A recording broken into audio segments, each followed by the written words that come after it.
मुंबई गोवा महामार्गाचं काम गेली 17 वर्ष रखडलेलं आणि मुंबई गोवा महामार्गावरती प्रतिवर्षी मोठ्या प्रमाणात खड्ड्यांमधना चाकरमानी असतील, गणेश भक्त असतील, त्याचप्रमाणे पर्यटक असतील यांना प्रवास करायला लागतो।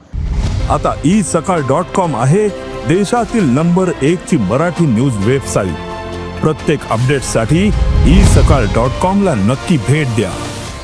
आणि यानंतर आपण जर का आताची परिस्थिती पाहिली तर मुंबई गोवा महामार्गाचं काम अपूर्ण आहे आणि या ठिकाणचे जे टोल आहेत त्या टोलचं काम आहे ते शेवटच्या टप्प्यात आहे। कधीही टोल चालू केले जाऊ शकतात अशा परिस्थितीत टोल आलेले आहेत आणि यानंतर या घटनेची दखल घेत की मुंबई गोवा महामार्गावरनं प्रवास करत असताना रस्ता चांगला मिळत नाही, मात्र त्याच वेळी जर का आपण पाहिलं तर टोल नाक्याची कामं पूर्ण झाली आहेत आणि यानंतर राष्ट्रवादी काँग्रेस शरद पवार गट आहे तो आक्रमक झालेला आहे आणि आता त्यांनी निवेदन दिलेलं आहे। सर, आपण नक्की काय निवेदन दिलं आणि काय मागणी केलेली आहे?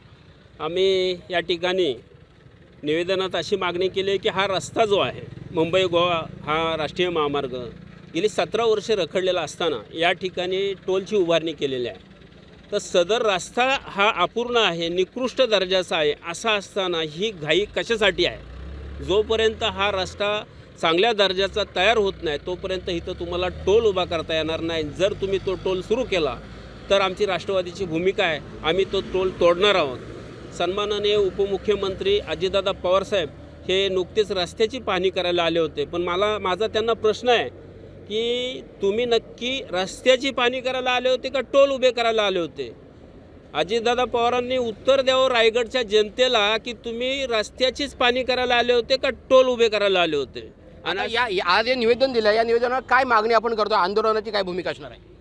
जर 15 ऑगस्टपर्यंत ह्या रस्त्यावरचे असणारे खड्डे हे तातडीने बुजवले नाहीत आणि आमच्या गणपतीच्या सणाला येणारे आमचे जे चाकरमानी आहेत त्या लोकांची व्यवस्था व्यवस्थित झाली नाही तर आम्ही 15 ऑगस्टपर्यंतची डेडलाईन दिलेली आहे। 15 ऑगस्टला आम्ही ह्या रस्त्याचं चक्काजाम आंदोलन करणार आहोत। राष्ट्रवादी काँग्रेसच्या शरद पवार गटाने रायगडमधला मुंबई गोवा महामार्ग आहे त्यावरती चक्का जाम करण्याचं आंदोलनाला इशारा दिलेला आहे आणि 15 ऑगस्टला हे आंदोलन केलं जाणार आहे। सचिन कदम, साम टीव्ही, रायगड।